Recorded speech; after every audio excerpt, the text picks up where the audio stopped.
এবারের বাজেটে আমরা তীর্থক্ষেত্র সার্কিট নামে একটি ব্যবস্থা রেখেছি।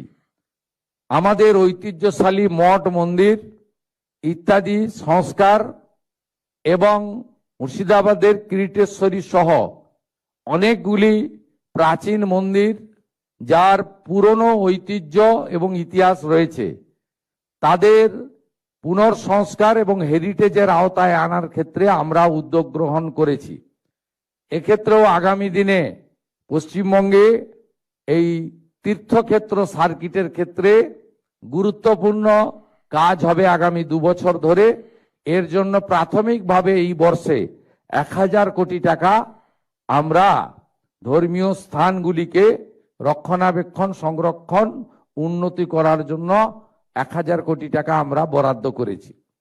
আমরা ভারত সেবাশ্রম সংঘের হসপিটালগুলিকে আয়ুষ্মান ভারতের এনলিস্টের মধ্যে অন্তর্ভুক্ত করেছি। আমরা রামকৃষ্ণ মঠ ও মিশন পরিচালিত বিভিন্ন বিদ্যালয়, বিশ্ববিদ্যালয়, কৃষি বিদ্যালয়, তাদের যে কিছু প্রস্তাব ছিল সেই প্রস্তাব আমরা গ্রহণ করেছি। স্বামী বিবেকানন্দের যে জন্মস্থান সিমলা, সেখানেও আমরা একটি 5 কোটি টাকা কর্পাস ফান্ড তাদেরকে দেওয়ার সিদ্ধান্ত নিয়েছি, কারণ ওই ক্ষেত্র আমাদের কাছে পুণ্যভূমি। সেই পুণ্যভূমিকে রক্ষণাবেক্ষণ করার ক্ষেত্রে তাদের সমস্যা হচ্ছে, সেক্ষেত্রেও সরকার কিছুটা এগিয়ে এসেছে।